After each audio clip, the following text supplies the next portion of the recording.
r/AskReddit. Dear prison guards of Reddit, was there ever a prisoner that you felt bad for? Why? I worked in a jail as a deputy for a little under 2 years. My county was pretty progressive and the jail was pretty nice, all things considered. Most inmates had come to terms with why they were there and life wasn't too bad, just boring. I don't know of any inmates who maintained that they were innocent, or that they didn't belong in jail. There were plenty of people that seemed like good people that had just done a bad thing, and plenty of people that seemed like they were actively trying to improve themselves. I know a lot that got gets while in jail. There were a few times that I really felt sorry for any of them. Once when a repeat offender got a much longer sentence than he expected, because he was a repeat offender. The thing was, he had actually misunderstood the judge. He was sentenced to I think 9 years, with 4 suspended, so 5 total, and didn't really understand what that meant, so he was walking around all morose. He got kinda happy when I got to knock 4 years off his sentence. The other circumstance was whenever I would have to notify an inmate that a close family member had died. I had to do this a total of 5 times. For some reason it always happened on my shift. Often they weren't able to go to the funeral service because they were incarcerated. Being in jail, those guys had to act like they were tough. Try not to cry when hearing that their mom or brother passed away, but of course that's always emotional. It was always hard to keep myself from crying. I pretty much have those guys the key to the city, unlimited phone use, extra food if they wanted it, unlimited rec time, and I'd let them have a friend or 2 out on rec with them so they had someone to talk to. Chaplain on speed dial. I can't imagine having to go through that under those circumstances. Police officer here, not a prison guard. I've felt bad for lots of inmates. We had one guy who killed his neighbor after finding the guy sexually assaulted his young child. Another one was a woman who stabbed her ex-boyfriend after finding out he had sex with all 3 of her underage daughters. I've seen lots of people commit crimes because of all kinds of bad situations. I even had a woman attack me because I arrested her boyfriend for beating her severely. We had to take them both to jail, and I felt bad for her, even though she attacked me. Anyways, you'll be amazed at the amount of sad lives, stories and circumstances. Most people who end up in jail made poor choices but didn't really have much of a chance. That being said, there are a few people that commit heinous crimes that deserve worse. Late to the party but I have a story. I currently work as a correctional officer. There's one inmate in particular I think about all the time, and it breaks my heart. Most of us don't usually get involved with charges or how they got there. We just do our job and look at everyone equally. This guy was about 50 plus, balding and skinnier looking. He was on a suicide watch, which is when they have to be checked in every 10 minutes. The cell he was in was across from our desk. We usually keep high risk people here. I came in to relieve the day shift and took over. Naturally he sits in the staff site at all times, all night. He was reading a book, watching TV and minding his own business. Whenever we asked how he was doing, he would nod and continue reading his book until he went to sleep. In the morning about an hour before shift change, he started crying on his bunk. The soft crying turned to all out sobbing, and he was also grabbing his head and squeezing it. We asked if he was okay but wouldn't even acknowledge us. We kept a close eye on him and I decided to look into his history a bit. Turns out this guy murdered his wife with a knife, and the niece who was staying with them temporarily saw the whole thing. The report said he was compliant with police and correctional staff. It was odd, so I did a bit of research. The guy used to be a plump, jolly dude and was loved in the community. Owns a bakery, wife is the baker and family runs it. Not a mean bone in his body. It was a shock to look at a photo of him months before compared to now. After reading that the guy starts seizing, we took him into the hospital and I was with him again that night. He was talking and doing okay at this point, but was delusional. He would say things like, "Have you met my wife? She's a fantastic baker. You would love her apple fritters. Swing by the bakery and I'll give you guys one on the house." Turns out the guy had multiple cancerous brain tumors and was in the last stages. His mind started to go and one night he snapped and stabbed his wife. He has no idea where he is most of the time, but every now and then, he would snap back to reality and realize where he was and what he'd done, and he would break down, only to forget everything minutes later. His family would come visit him at the hospital while I was working. I would talk with them, They explained the whole story and I let them know he was in good hands with us. They even brought him and us a donut from their bakery. We don't let inmates have anything from the outside unless it's searched and approved by management. But in this guy's case I'll let it slide. The family of his wife even say it wasn't his fault and they still love him. Yes. 3. One killed his niece's rapist. There's more to the story. And he didn't kill him to stop the rape. But come on. And yes, it was proven that the niece was raped by the victim. It's just my inmate got to him before the police. He has been released though, a year or two ago, after doing 20+ years. The second guy was an inmate who was the getaway driver for 3 other dudes. He was 16 if I recall correctly at the time of the crime.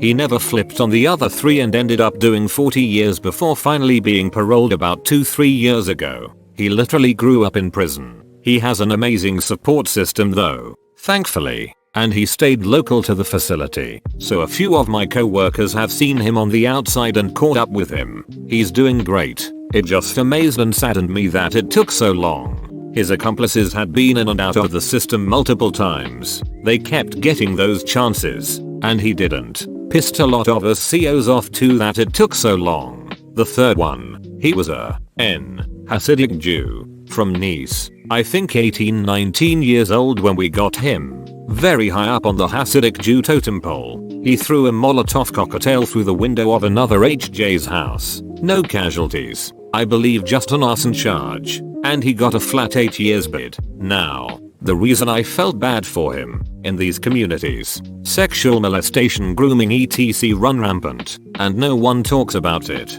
and certainly no one steps up to accuse an abuser a lot of the times. At the age of 12, the inmate was sent to live with the grand poobah of rabbis, to be like his houseboy or whatever. The victim was a dude who wouldn't go to temple where grand poobah rabbi held services, choosing to pray with old folks at the adult home, or hospitals, etc. This didn't sit well with GPR. Then this kid, who was pretty much sheltered, and I believe groomed, all of a sudden shows up with a Molotov cocktail, and now he's in prison. I truly believe he was forced into doing this to send a message to the victim, and every higher up washes their hands of it and let him take the blame. I even said as much to the inmate, and his response was a half grin as he walked away. I can't remember the kid's name, but with the info given, I'm sure you can find the articles. I read the articles and it just screamed this kid was groomed and forced into this.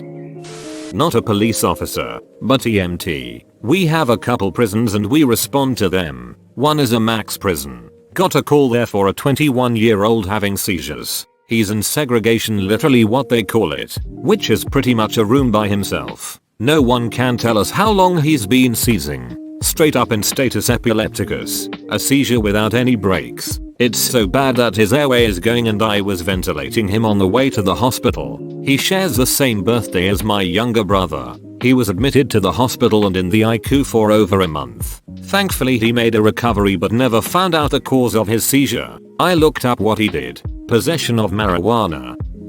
I do contract medical work in prisons. I feel bad for a lot of them. Many with little education who have been abused or exploited. So broken they would listen to anyone. Drug charges for a lot of those. DUIs too. For murderers though, I feel bad for people who are so mentally messed up they're almost not human. I feel bad for them even though their crimes are heinous. A lot of them never had a chance at a normal life, even with the best of medication. It's so sad for me to think of an existence like that. Then there's so many people I've met who seem like cool normal people, and I look on their med sheet and they are on like 12 different behavioral meds. A lot of them say they're thankful for the doctors in there because they never got help on the outside. Usually their mental illness led them to their crimes. I feel bad for them because of their circumstances. But I also think they're the ones who say I know why I'm in here and I deserve to be in here. They want to take responsibility. A friend of mine was a screw in the local gay hole. Not so much felt bad for but more empathetic to. She liked working with the murderers. Most of them were in for a crime of passion. They were normal people who had a momentary lapse of judgment in a really hard to judge situation. They weren't there to kill anything that moved. They didn't get off on it. They weren't sociopaths. For the most part, she had some good stories. There was a riot once and 3 inmates guarded her from other inmates who were just going for everyone and anyone. They kept her safe, which I thought was really wholesome. My GF used to be a therapist in a women's penitentiary near Mexico City. She worked with many women who had committed serious crimes. In some cases she heard of, they were forced to either by someone else, pimps, drug dealers, abusive spouses, etc., or the situation itself. For example, being victims for so long they murdered their perpetrators, and so on. Women in Mexican jails are often subject to prostitution by the guards, inmate violence, or are taken advantage of by the authorities since they don't know their rights or legal situation. They sometimes gave birth in jail, and were allowed to keep their kids in there until they turned 5. We sometimes took them out to the fair and stuff. They did not know they lived in a jail cell and just called it home. Let me tell you, motherhood changed these women for the better, and you could see they'd give their lives for their children. I guess we felt bad about the fact that no matter how reformed these women were, they would probably never have great chances when they got out, and some would go right in after a few months, never to see their babies again but through a glass window. I worked county jail and, for a time, I worked with juvenile offenders. It was honestly something I enjoyed, and if pay wasn't an issue, I'd work with juvenile offenders for the rest of my life. Every single juvenile offender I dealt with all came from some broken home. Some got involved with gangs at young ages. Some thought that made them hot shit in a champagne glass, but they didn't realize they were just being used. None of their homies were putting money on their books. One of my good kids was named Colton Orr. He was in for blasting his stepmom with a shotgun while she slept. Afterward, he went to the local police office to tell them what he'd done. He said he did so because his stepmom was abusive towards him in ways physically, mentally, and even sexually. However, the court didn't care much about his claims on the basis that there was simply no evidence of her being abusive. He got sentenced to life with possibility of parole and 25 years. One of the hardest things about working with them is that it was hard to console them. You couldn't just say to them that things will get better, because you knew that they would never be able to live normal, healthy lives. They were doomed to a hard life, and everyone in that block had to deal with that fact.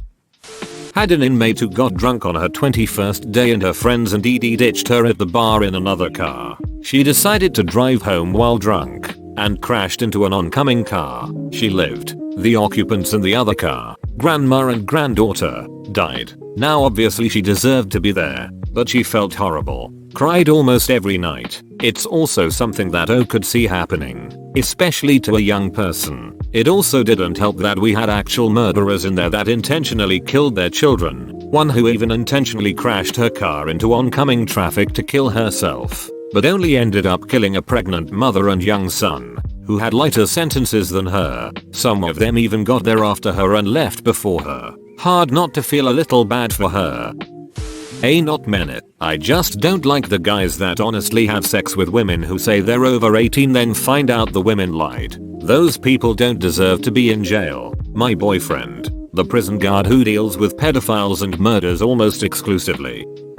Jailer. Detention officer. Here, as a general rule I try not to look too deeply into what an inmate is being held for beyond what is necessary for me to do my job. It's the court's place to decide guilt or innocence, not mine. That having been said, there are inmates whom I have felt bad for. It's hard to watch someone detoxing severely and not feel anything at all. People who are incarcerated on clearly minor charges during particularly cold times of the year merely for the sake of survival, the mentally ill, etc., are all worthy of a level of empathy. The one that stands out the most was a military veteran. We got the full briefing because she was potentially violent. This inmate was incarcerated for trespassing at the Veterans Affairs Hospital, clearly suffering from severe mental illness and PTSD. Some chain of decision making had decided that he wasn't entitled to the same care that all of our veterans should be entitled to, and instead he should be arrested and placed in a padded jail cell for trial.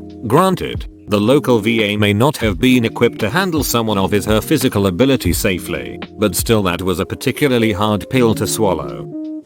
Yeah, I worked at a prison for a couple of years, and just like any job you talk to the people around you and you grow to like and hate some of them. The higher ups always tries to force an us versus them mentally, but I always blew that over to the wayside and looked at the inmates as people. And yes, long story short, I did feel bad for quite a lot of the inmates. A lot of them had wives on the outside that had moved on or kids that had passed away. Always seeing them unable to really do anything about it aside from a phone call or a letter. I just felt bad for them. I remember this one guy in particular whose wife and kid had died in a car crash, and the only way he had found out about it was in a letter a few days afterwards. He was a cool guy, always very respectful to the staff and others, but once he had found out he obviously flipped out and had to be put in suicide watch. Poor guy broke down and bawled for hours.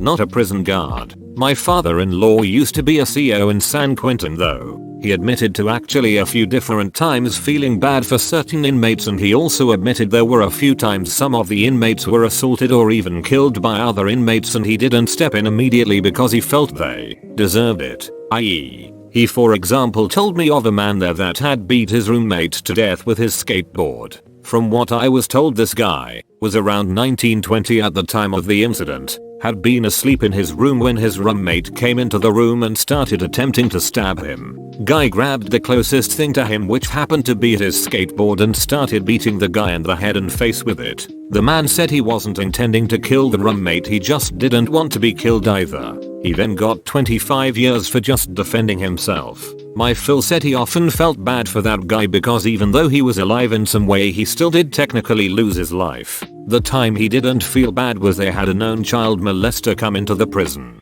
He was in protective custody until after his sentencing. Once he got his sentencing, he was moved to Gen Pop. His first night there, his cellmate, who happened to have kids according to my Phil, beat the ever-living shit out of him. Phil said all the guards took their time getting to the fight to break it up because he felt like since he molested children he deserved way worse than he got. Feel bad for half of them are just too poor to defend themselves, so they're scared. Sorry for bad English and not a prison guard. When I served in the army, I was an education officer in the military prison.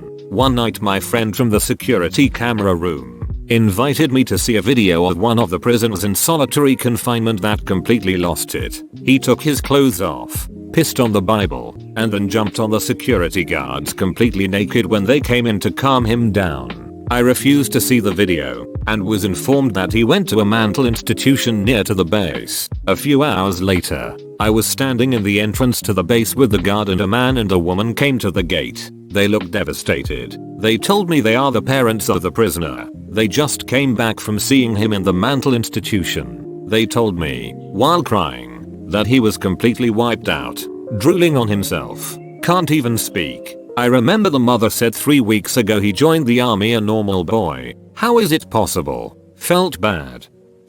I once had a guy who was on probation and sold some pot, but the buyer didn't pay him, so he called the cops to report the theft of his pot. If we're talking sharpest knives and drawer, he was a spoon. Felt sorry for the dude because he needed help, not prison. He didn't do well in prison either. Didn't have the capacity to think beyond a couple of hours in the future. The other guys would get him to act up for their entertainment. If you don't know, with the closing of the vast majority of mental health facilities, most of the idiots, in the literal diagnosis meaning, end up in prison rather than in some places that can help them become more independent and pro-social. Not prison guard but former prison nurse. Had an inmate at my max state facility who was in for killing mom's boyfriend when he intervened on him beating her badly. Kid went to county, where everyone goes until they are proven guilty and sentenced to a state federal facility. County was a notoriously shitty facility. Inmate had had a heart replacement as a few days old baby and had to take rejection meds every day. Kid had his heart for 19-20 years if I remember right. County didn't give him his meds and he rejected the heart. By the time they realized and got his meds, it was too late. By the time he got to us, he was in full-blown heart failure. Only mercy release I've ever seen. Kid was taken to another state immediately after release, like walked out of facility and headed out for new transplant. Not sure whatever happened to him. There was that guy they unjustly throw there. Black guy, charged with murder. They sentenced him to death. Honestly, did not care much about him. We really try not to initiate any personal relations there, as we know that would only bring problems and affect our mental health. But that guy was kinda special. Felt really bad when they executed him. He even revived a dead mouse. My dad was a prison guard and I remember one of the only inmates he told me about that he didn't think deserved to be there was the guy who murdered the town rapist. I don't remember too much of the story anymore, but I think I remember him telling me that the guy walked in on the rapist doing the act to his daughter and well, he killed him then and there. Apparently the guy had done so to some other people around the town, but there was no solid proof of anything. Former CO in a maximum security penitentiary here. I normally try to not get into most people's background stories as it can affect the way you treat them. It's hard to treat someone who raped and killed a 5-year-old the same as someone who stole a car. That said, sometimes they just straight up tell you or you pick up on scuttlebutt. I empathized with people who just made a few wing decisions and got hooked on some bad shit. As someone who has had numerous addicts in my family, I got it. There was one guy who said to me while I was still training, "I'll be their first one to tell you that I did what they say I did." That got me curious, so I looked him up. Turns out some guy did some things he shouldn't have done to this inmate's daughter, so he beat him to death. Now I'm not saying the guy was right, but I understood where he was coming from. Bro, you made it to the end. You're a ducking beast. I'll cut you a deal. Smash like and subscribe for more curated content. It's free and that's a great price.